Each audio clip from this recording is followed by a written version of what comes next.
এই বালকটি একদিন ঝড়ের রাতে আটকা পড়ে যায় একটি বাঘের সাথে। সে দ্রুত তার নৌকার উপরে উঠে যায়। মূলত এটা কী কারণে ঘটেছে, এই বালকটি বা কে, বা এই ঘটনার পরিস্থিতি সে শিকার হলো কিভাবে, তা জানতে আমাদের ভিডিওটি দেখতে থাকুন। তো হ্যালো বন্ধুরা, কেমন আছেন সবাই? আশা করি সবাই ভালো আছেন। তো বন্ধুরা, আজকে আপনাদের জন্য নিয়ে আসলাম আমি আরও একটা মুভির এক্সপ্লেনেশন, যার নাম দ্য লাইফ অফ এ পাই। তো চলুন আর কাহিনী না গিয়ে গল্পটা শুরু করে দিই। সিনেমার শুরুতেই আমরা ইরফান খানকে ওরফে পাই পেট্রোলকে দেখতে পাই, যিনি হলেন একজন কানাডার বাসিন্দা। তার কাছে একটা রাইটার এসেছে, যে কিনা তার কাছ থেকে একটি কাহিনী শুনতে এসেছে। এই রাইটারকে পাই পেট্রোলের মামা পাঠিয়েছে। এরপর আমরা ফ্ল্যাশব্যাকে চলে যাই। এখানে আমরা জানতে পারি পাই পেট্রোলের ছোটবেলার নাম ছিল পিজিং পাই, যা মূলত একটা নদীর নামের সাথে মিল রেখে করা হয়েছিল, কিন্তু তাকে তার বন্ধুরা পিজিং পাই বলে ডাকতো, যার অর্থ হচ্ছে পায়খানা বাবু আমরা যাকে বলি। এরকম করে তাকে টিজ করতো তারা, তাই পিজিং পাই তার নাম চেঞ্জ করে পাই পেট্রোল রেখে দেয়। ধর্মে হিন্দু ছিল, কিন্তু সৃষ্টিকর্তার প্রতি ছিল তার অগাধ বিশ্বাস। তিনি চার্চে ফাদারের সাথে কথা বলতেন, মসজিদে নামাজ পড়তেন, এমনকি সে তার নিজ ধর্মও পালন করত। তার এই ধর্মের প্রতি বিশ্বাস স্থাপনে সাহায্য করত পেট্রোলের মা। তার মা বিশ্বাস করে পেট্রোল ধর্ম সম্পর্কে অনেক কিছু জানতে চায়, কিন্তু পায়ের বাবা ছিল পুরো উল্টো। তিনি বলতে সৃষ্টিকর্তা বলতে কিছু হয় না, সৃষ্টিকর্তা শুধুই এমনই একটি অন্ধবিশ্বাস। এই ব্যাপারটা নিয়ে পাই পেট্রোল খুবই চিন্তিত থাকতো। পাই তার বাবার কথা একদমই মন দিত না। পায়ের বাবার একটি চিড়িয়াখানা ছিল, যেখানে বিভিন্ন দেশ থেকে নানান প্রাণী সংগ্রহ করা হয়েছিল এবং ওই প্রাণীগুলো তাদের চিড়িয়াখানায় রাখা হয়েছিল। এখানে একটি রয়্যাল বেঙ্গল টাইগারও ছিল। মূলত এই প্রাণীটাই পুরো কাহিনীটাকে ইউনিক করে দেবে। এই বাঘটির নাম ছিল রিচার্ড পার্কার, কেননা এই বাঘটিকে যিনি শিকার করেছিলেন তার নাম রিচার্ড পার্কার। তার স্মরণে মূলত এই বাঘটির নাম রিচার্ড পার্কার রাখা হয়। রিচার্ড পার্কার ছিল খুবই হিংস্র। একদিন রিচার্ড পার্কারকে পাই পেট্রোল মাছ খাওয়াতে যায়। যখনই সে মাছ হাতে হাতটাকে বাঘটির দিকে এগিয়ে দেয়, তখনই পেট্রোলের বাবা পেট্রোলকে সরিয়ে দেয়। পেট্রোলের বাঘের হিংস্রতা বোঝানোর জন্য পেট্রোলের বাবা একটি ছাগলকে বাঘের সামনে রেখে দেয়। এরপর বাঘটি খুবই নির্মমভাবে খাঁচায় বন্দি থাকা অবস্থায় ছাগলটিকে মেরে ফেলে।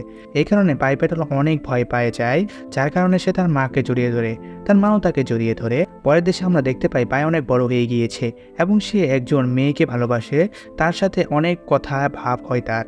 তো কিছুদিন পর পাই জানতে পারে পায়ের বাবার চিড়িয়াখানার জায়গাটা আসলে তাদের নয়, বরং অন্যজনে, যার কারণে পায়ের বাবাকে এই জায়গাটি ছাড়তে হবে। কিন্তু পাই একদমই চায় না সে এই জায়গাটি ছেড়ে চলে যায়, তাই চলে যেতে তার মন চায় না। এটা নিয়ে পাই আর তার বাবার মধ্যে অনেক তর্কাতর্কি হয়, কারণ পাই একদমই রাজি না। তাই বাবার সাথে অনেক তর্কাতর্কি কাটাকাটির পরও তার ইচ্ছা পূরণ হয় না। এরপর আমরা দেখতে পাই পাই পেট্রোল বিদায় জানানোর জন্য তার ভালোবাসার মানুষের সাথে লাস্ট কথা বলে। এরপরের দৃশ্যে আমরা পেট্রোলকে দেখতে পাই একটি জাহাজে দাঁড়িয়ে আছে এবং সেই জাহাজে শুধু নন ভেজিটেরিয়ান খাবার রয়েছে, কিন্তু পাই এবং পায়ের মা ছিল ভেজিটেরিয়ান। তারা অনেক মন খারাপ করে। এরপর রাত হয়ে যায়। বাইরে তখন প্রচুর বৃষ্টিপাত হচ্ছিল। পেট্রোল যখন বৃষ্টি দেখতে বাইরে বের হয়, তখন পেট্রোল দেখতে পায় বৃষ্টির কারণে জাহাজে ফাটল ধরে পানিতে ডুবে যাচ্ছে। এতে সে অবাক হয়ে দ্রুত বাবা মাকে বাঁচাতে চলে যায়। তখন সে দ্রুত বাবা মার কাছে যাওয়ার চেষ্টা করছিল। পরক্ষণে এক লোক দ্রুত তাকে সেফটি বোর্ডে তুলে নেয় এবং লাইফ জ্যাকেট পরিয়ে পানিতে নামিয়ে দেয়। পেট্রোল দেখতে পায় তার চোখের সামনে জাহাজটি ডুবে যায়। এতে তার বাবা মা মারা যায়। এতে পেট্রোল খুব কান্নাকাটি করে, কিন্তু কিছুক্ষণ পর একটি জিরাফ দৌড় দিয়ে এসে তার বোটে উঠে পড়ে। সেফটির জন্য পেট্রোল একটি কাপড়ের উপর উঠে যায়। এর কিছুক্ষণ বসে একটি অদ্ভুত জীবকে দেখতে পায়, যে কিনা পানিতে ভাসছিল। এজন্য পেট্রোল একটি টিউব দিয়ে অদ্ভুত জিনিসটিকে কাছে আনে। সে মনে করেছিল কোনো মানুষ হবে যার কাছে সে সাহায্য চাইতে পারবে, কিন্তু এটি ছিল একটি বাঘ। ততক্ষণে অনেক দেরি হয়ে গিয়েছিল। বাঘটি নৌকাতে ওঠা মাত্রই পেট্রোল লাফ দেয় পানিতে। তবে তার নৌকাটি দূরে চলে যাওয়ার কারণে পেট্রোল পুনরায় আবারও নৌকায় ফেরত আসতে হয়, ভয়ে যে ওই কাপড়ের উপরই সারা রাত যাপন করে। দেখতে দেখতে সকাল হয়ে যায়। পেট্রোল ঘুম থেকে চোখ খুলে সামনে জিরাফ দেখতে পায়। মূলত বেশি উপর থেকে লাফ দেওয়ার কারণে জিরাফের একটি পা ভেঙে গিয়েছিল। তো পাই দেখে নৌকায় কোনো খাবার দাবার বা মেডিসিন আছে কিনা। সে তখন দেখে সকল জিনিসেই সুযোগ সুবিধা আছে এই নৌকাতে। কিছুক্ষণ পর বোট থেকে পানি ফেলা অবস্থায় সে একটি হায়নাকে দেখতে পায়। এতে সে ভয় পেয়ে বৈঠা দিয়ে হায়নাটির সাথে অনেক লড়াই করে। এরপর সে একদম বোটের কর্নারে চলে যায়। সে দেখে হায়নাটি মাতলামো করছে। আসলে পেট্রোলের বাবা চিড়িয়াখানার স্থান পরিবর্তনের সময় প্রত্যেক প্রাণীর খাবারে ঘুমের ঔষধ মিশিয়ে দিয়েছিল, যার কারণে ঔষধের প্রভাবে প্রাণীগুলোর উপর এখনও আছে। কিছুক্ষণ পর পেট্রোল দেখতে পায় একটি বানর ভাসতে ভাসতে তাদের নৌকার কাছে এসেছে। পেট্রোল বৈঠা দিয়ে বানরটিকে বোটে তুলে নেয় এবং কিছুক্ষণ পর কিছু মাছ ধরে। তো মাছ ধরার পর পেট্রোল সাহায্যের জন্য চিৎকার করতে থাকে। এতে হায়নাটি আবারও বের হয়ে যায়।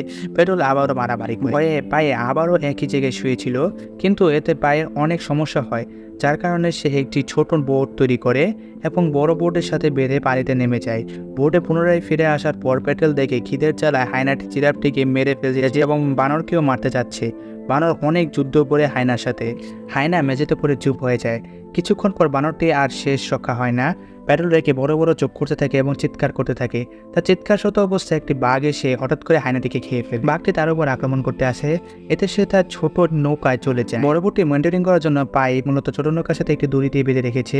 প্যাটল এরপর সারা রাত বসে থাকে এবং বাঘটির অবস্থা দেখতে থাকে। এরপর বাঘটি প্যাটলের দিকে তাকায়। পরের দিন সকাল হয়ে যায়। প্যাটল বোটের এক কণা থেকে পর্দা সরে খাবার খেতে গেলে ওই বাঘটি আবারও আক্রমণাত্মক হয়ে ওঠে। প্যাটল দ্রুত খাবার নিয়ে ছোট নৌকায় চলে আসে। প্যাটল ছোট নৌকায় বসে থাকতে থাকতে বিভিন্ন বই লেখে, এছাড়া বড় বোর্ডের ম্যানুয়াল পড়ে, রোদের দিকে তাকায় থাকে, এছাড়াও অনেক কিছু করে। সে মাছ ধরার ব্যবস্থা করে, কিন্তু মাছ আসে না। এরপর টানা কয়েকদিন ওই ছোট নৌকায় বসে থাকতে থাকতে প্যাটল চিন্তা করে সে এখন বাঘটিকে প্রশিক্ষণ দিবে, এত বসে না থেকে। তা না হলে বাঘটি তাকে মেরে ফেলবে। কিন্তু প্রথমবার যখন সে প্রশিক্ষণ দিতে যায় তখন বাঘটি তার মুখের উপর প্রস্রাব করে দেয়। বাঘটি বোটে থাকার প্রাণীগুলোকে খেয়ে ফেলেছিল, তাই প্যাটল বাঘটিকে পানির ব্যবস্থা করে দেয় এবং দূরে সরে যায়। প্যাটল বাঘটিকে প্রশিক্ষণের জন্য একটি বাঁশি ব্যবস্থা করে। তো প্যাটল মনে করে বাঘটিকে যদি নিয়মিত খাবার খেতে না দেওয়া হয় তাহলে সে মাছ ধরার চেষ্টা করবে, তাতে ব্যর্থ হলে সে তাকে খেয়ে ফেলবে। প্যাটলের কথা একদিন সত্য হয়। বাঘটি তার দিকে আসতেই নেয়। এটি বুঝতে পেরে পাই দ্রুত জাহাজের উপরে উঠে যায়। তার ছোট বোটটিও জাহাজে তুলে নেয়। বাঘটি বোটে উঠতে বারবার ব্যর্থ হচ্ছিল। পাই যখনই একটি কুড়াল দিয়ে বাঘটিকে মারতে যাবে তখন সে বাঘটির চোখের দিকে তাকিয়ে দাঁড়িয়ে থাকে এবং বাঘটিকে বাঁচানোর চিন্তা করে। প্যাটল বিভিন্ন ব্যবস্থা করে বাঘটিকে পানির উপর তুলে নেয়। সিন শিফট হয়। সকালে প্যাটল ছোট নৌকায় বসে মাছ ধরার ব্যবস্থা করছিল। আজকে সে মাছ ধরেই ছাড়বে। প্যাটল বোটে থাকা খাবারগুলো খাওয়া শেষ করে বাঘটির জন্য মাছ ধরতে শুরু করে। সে মাছ ধরতে সফল হয়। মাছটি ধরার পরপরই সে মাছটিকে কুড়াল দিয়ে পিটিয়ে মেরে ফেলে। মাছটির নিষ্পাপ চেহারা দেখে প্যাটল সৃষ্টিকর্তার কাছে মাপ চাইতে থাকে, কেননা সে প্রাণীপ্রিয়। সে কখনো চায়নি মাছটিকে মারতে। এরপর সে বাঘটিকে মাছ দিয়ে দেয়। বাঘটি মজা করে মাছটিকে খায়। রাতে প্যাটল দেখতে পায় একটি বিশাল তিমি মাছ তাদের বোটের আশেপাশে নাড়াচড়া করছে। এতে অতিরিক্ত ঢেউয়ের সৃষ্টি হয় এবং ছোট জাহাজটি উল্টে যায়। এর পরের দিন প্যাটল বোটে উঠলে রিচার্ড পার্কারকে দেখতে পায় তার সামনে। এরপর হঠাৎ করে একটি মাছ উড়ে তার মুখে বাড়ি খায়। এরপর সে ওই মাছটিকে ধরে এবং রিচার্ড পার্কারের দিকে ঢেল দিতেই মাছটি উড়ে যায়। তখন সে বুঝতে পারে এই জায়গার মাছগুলো ছিল উড়ন্ত প্রজাতির মাছ। এর কিছুক্ষণ পর হাজার হাজার মাছ তাদের দিকে উড়ে আসছে। এতে তারা অনেক খুশি হয়। মাছগুলোর সাথে অনেকগুলো মানুষ খেকো মাছও ছিল যেগুলো উড়ে আসছিল।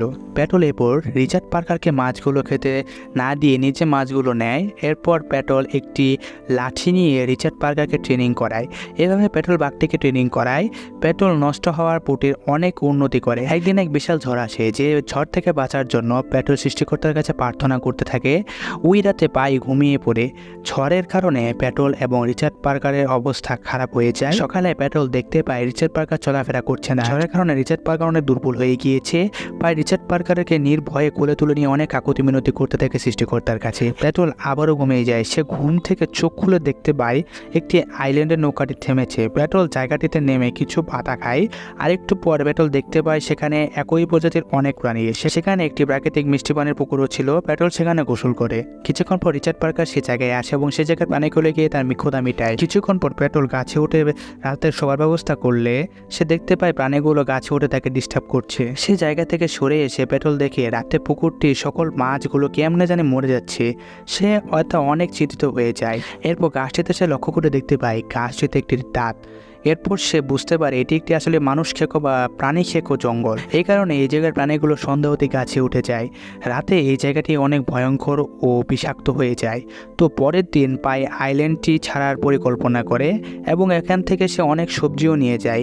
সে বাঁশি বাজিয়ে রিচার্ড পার্কারকে ডাক দেয়। রিচার্ড পার্কার এতে দ্রুত দূরে চলে আসে। ভয়কে জয় করে প্যাট্রোল রিচার্ড পার্কারের জাহাজে ওঠার সিঁড়ি হিসেবে বইটা ধরে রাখে। রিচার্ড পার্কার প্যাট্রোলে পাশ দিয়ে নৌকায় ওঠে। এরপর সে জায়গাটি তারা ত্যাগ করে এবং ভালো একটি জায়গায় তারা চলে আসে। অতিরিক্ত দুর্বলতার কারণে পাই ওই জায়গাতে লুটিয়ে পড়ে এবং রিচার্ড পার্কারকে দেখতে থাকে। কিন্তু রিচার্ড পার্কার বহু কষ্ট করে হেঁটে হেঁটে জঙ্গলে চলে যেতে থাকে। কিন্তু সে কিছুক্ষণ দাঁড়ায়। প্যাট্রোল ভাবে রিচার্ড পার্কার তার দিকে তাকাবে, কিন্তু সে আর তাকায় না। সে জঙ্গলে চলে যায়। এটি দেখে প্যাট্রোল একদম কান্না করে দেয়। সমুদ্রে কিছু লোক তাকে বাঁচায়। এরপর আমরা বর্তমানে ফিরে আসি। পাই প্যাট্রোল বলে যদি সেদিন আমি সেই জঙ্গলের দ্বারটিকে না দেখতাম তাহলে আমি সেখানেই থেকে যেতাম এবং সেখানে জঙ্গলটি আমাকে খেয়ে ফেলত। এই ঘটনা চিন্তা করলে প্যাট্রোল এখনো অনেক কান্না করে। সে এই জন্য সৃষ্টিকর্তার কাছে অনেক কৃতজ্ঞতা জানায় যে তিনি তাকে ওই দাঁতটি দেখিয়েছিল। পেট্রোলের কথা লেখকটি বিশ্বাস করে না। পেট্রোল বলে সমুদ্রের কাছে এক হসপিটালে সে ভর্তি হয়েছিল, সেখানে কয়েকজন লেখকও তাকে এই কথা জিজ্ঞাসা করেছিল। উত্তরে পেট্রোল সম্পূর্ণ ঘটনা বলে, কিন্তু তারাও তার কথাগুলো বিশ্বাস করে না। পেট্রোল এতে তখন চুপ হয়ে যায়। মূলত চুপ থাকার মাধ্যমে তার অবিশ্বাস্য ঘটনাগুলোকে সে বাস্তব বুঝিয়েছে। এরপর বর্তমানে আমরা আবারও ফিরে আসি এবং পেট্রোল তখন তার এই পুরো ঘটনার গল্পটির একটি কপি বের করে। পেট্রোল মূলত নৌকায় থাকা অবস্থায় তার ঘটনাগুলো লিখত। এটি সম্পূর্ণ সে লেখকটিকে দিয়ে দেয়। এরপর আমরা পেট্রোলের স্ত্রী এবং দুজন বাচ্চাকে দেখতে পাই। রাইটারটি তার স্ত্রীর সাথে হ্যান্ডশেক করে। এইভাবে মূলত গল্পটি শেষ হয়ে যায়। তো বন্ধুরা, আমাদের গল্প যদি আপনাদের ভালো লেগে থাকে তাহলে আমাদের সাবস্ক্রাইব করতে ভুলবেন না, আর অপেক্ষা করুন আমাদের জন্য পরবর্তী ভিডিওর জন্য। আমি আবারও দেখা করব, হোপফুলি, ইনশাল্লাহ।